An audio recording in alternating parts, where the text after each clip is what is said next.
नमस्कार, मैं हूं महक शर्मा और इस वक्त आप ये लाइव तस्वीरें देख रहे हैं हरियाणा के करनाल से।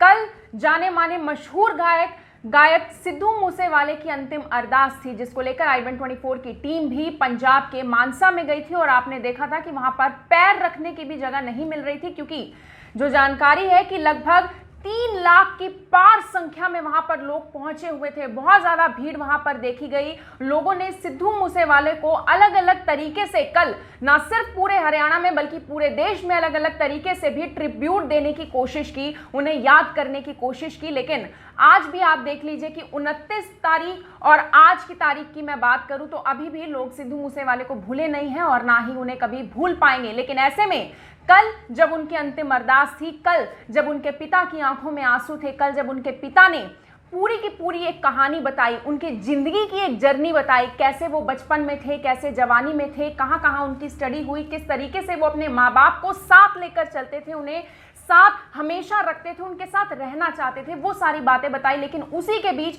कल शाम को दिल्ली पुलिस द्वारा, दिल्ली की स्पेशल सेल द्वारा एक प्रेस कॉन्फ्रेंस की जाती है, जो कि अब तक की सबसे महत्वपूर्ण कॉन्फ्रेंस रही, क्योंकि उसमें दिल्ली पुलिस ने यह साफ कर दिया कि सिद्धू मूसेवाला हत्याकांड में मास्टरमाइंड और कोई नहीं बल्कि लॉरेंस बिश्नोई है।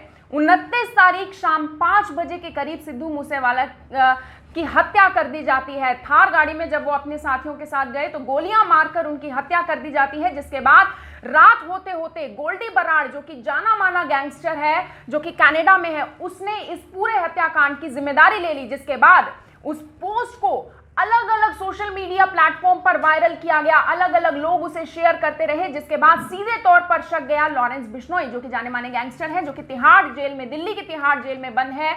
सीधे तौर पर गोल्डी बराड़ ने जब इस पूरे हत्याकांड की जिम्मेदारी ले ली तो शक गया लॉरेंस बिश्नोई पर, क्योंकि उसमें उनका नाम भी था, क्योंकि वो लॉरेंस बिश्नोई ग्रुप से है।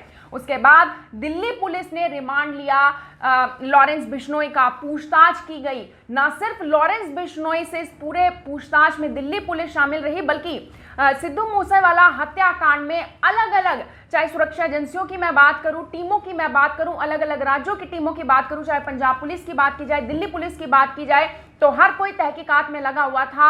लेकिन सवाल ये उठ रहे थे कि अगर लॉरेंस बिश्नोई ने ही सिद्धू मूसेवाले का मर्डर करवाया है तो कैसे करवाया है, क्योंकि तिहाड़ जेल में बंद आखिर वो ये पूरा नेटवर्क कैसे चला रहा था, कैसे वो जानकारी देता था, कैसे उनके इंस्ट्रक्शंस फॉलो करते हैं उनके जो खास शूटर्स हैं। अब यहाँ पर सवाल तो ये उठ ही रहे हैं। लेकिन इसी बीच कल दिल्ली पुलिस के स्पेशल सेल के स्पेशल कमिश्नर HGS धालीवाल ने एक प्रेस कॉन्फ्रेंस करके पूरी जानकारी दी और उन्होंने कई बार इस बात का जिक्र किया कि सिद्धू मूसेवाला हत्याकांड का मास्टरमाइंड और कोई नहीं बल्कि लॉरेंस बिश्नोई है। इसके अलावा आपको मैं ये बताना चाहूंगी कि दिल्ली पुलिस ने 5 किलर्स को आइडेंटिफाइड कर लिया है। 5 किलर्स वो जो कि सिद्धू मूसेवाला हत्याकांड में शामिल रहे, जिन्होंने शूट किया, जिन्होंने गोलियां चलाई।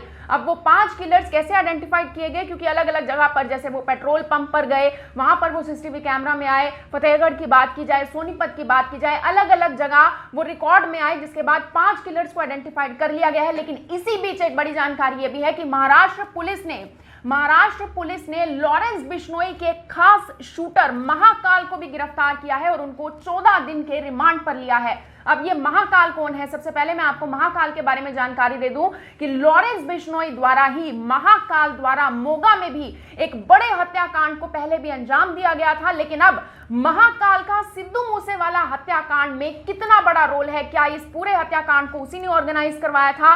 क्या उसने आगे शूटर्स भेजे थे या फिर वो खुद मौके पर मौजूद था? इसके बारे में भी पूरी जांच पड़ताल की जा रही है।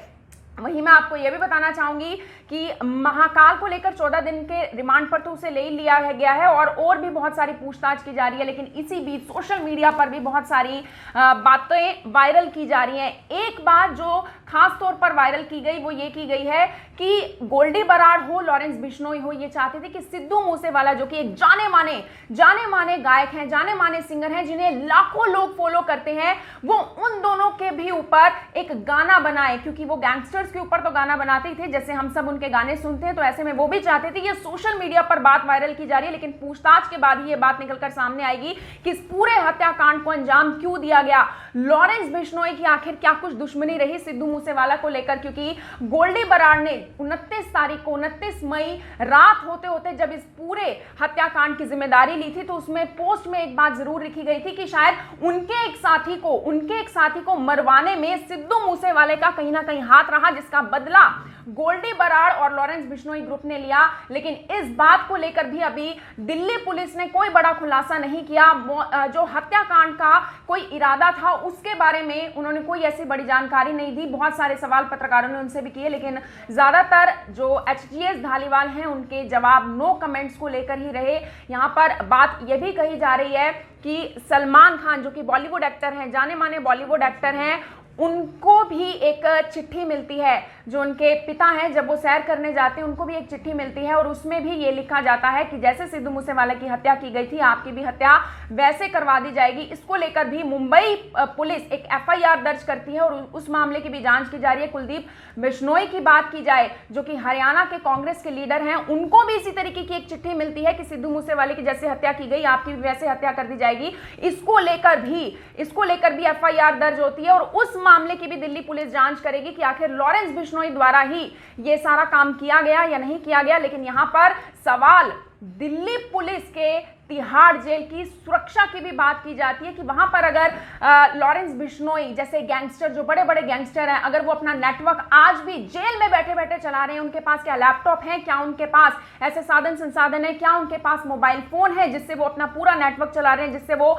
कमांड देते हैं। क्योंकि जानकारी यह है कि 3 महीने पहले से ही ये पूरी प्लानिंग की जा रही है और शूटर सिर्फ और सिर्फ इंतजार कर रहे थे। एक पूरी रणनीति के तहत इस हत्याकांड को अंजाम दिया गया और शूटर सिर्फ और सिर्फ इंतजार कर रहे थे। और 29 तारीख को, जैसे कि आपको मालूम है कि कमांडो साथ में नहीं थे, गनमैन साथ में नहीं थे, वो फॉर्च्यूनर नहीं थी जो बुलेट प्रूफ थी, तो ऐसे में शूटर ने उस बात का फायदा उठाया और सिद्धू मूसेवाले को मौत के घाट उतार दिया गया। मेरी आप सभी लोगों से यही अपील कि जो भी लोग इस खबर को, इस वीडियो को देख रहे हैं, इसे साथ के साथ जरूर शेयर करें। आप देख रहे हैं Heaven24, मैं हूं महक शर्मा, हरियाणा के करनाल से आप सभी के साथ लाइव। धन्यवाद। अब यहाँ तक आ ही गए हैं तो हमारे चैनल को सब्सक्राइब जरूर करें और नीचे दिए गए बेल आइकन को जरूर दबाएं ताकि हर खबर सबसे पहले पहुंचे आप तक।